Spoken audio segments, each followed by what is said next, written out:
দুটো বাবু, দুটোই মেয়ে। আমি ওই খুশি, আল্লাহ দিয়েছে আর আমি নিয়ে খুশি হব নাকে।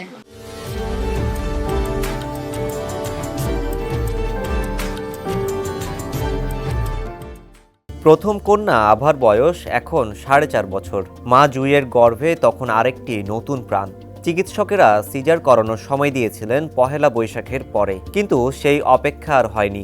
বাংলা বছরের প্রথম সকালেই আলো ঝলমলে করে পৃথিবীতে এসেছে তাদের দ্বিতীয় কন্যা প্রভা।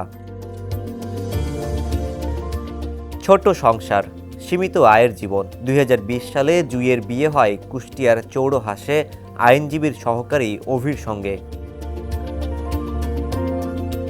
বিয়ের পর বছর খানেক যেতেই জুই অভির ঘরে আসে প্রথম কন্যা। মেয়েকে ঘিরেই ছিল তাদের ছোট্ট সুখের জগৎ। এবার নববর্ষের দিনে সেই জগতে যোগ হলো আরেক কন্যা। আনন্দে ভরে উঠেছে ঘর। দুটো বাবু, দুটোই মেয়ে। আমি ওই খুশি, আল্লাহ দিয়েছে আর আমি নিয়ে খুশি হব নাকে। এখন ভালো করে তো মানুষ করে, সিদ্ধান্ত আছে, তখন কপালে কি আছে আল্লাহ জানে, আমরা তো আর জানিনি। কুষ্টিয়া লালন শাহ প্রাইভেট হাসপাতালে গর্ভবেদনা নিয়ে সোমবার সকাল 7:30টায় ভর্তি হন জুই।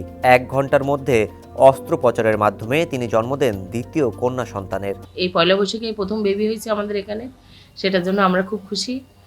আর এটার জন্য সবার কাছে দোয়া প্রার্থী যে সবাই যেন এরকম একটা ভালো দিনে ভালো কিছু করতে পারি, আমরা সবাই এই দোয়াই করব।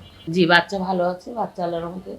এই মায়ের বুকে দুধ পাচ্ছে না আর কি, হ্যাঁ, ব্রেস্ট ফিডিং করানো যাচ্ছে না, বুকে দুধ পাচ্ছে না, এই বাইরে খাওয়ার একটু দেওয়া হচ্ছে। পেশেন্টের নাম জুই, ওনার সিজারিয়ান সেকশন হয়েছে, মানে ডেলিভারি হয়েছে।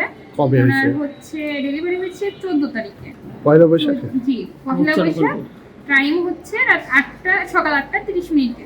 আচ্ছা, কি বাচ্চা? ওনার হাজবেন্ডের নাম অভি, ওনার বয়স হচ্ছে 22 বছর, বাসা চৌড়হাস।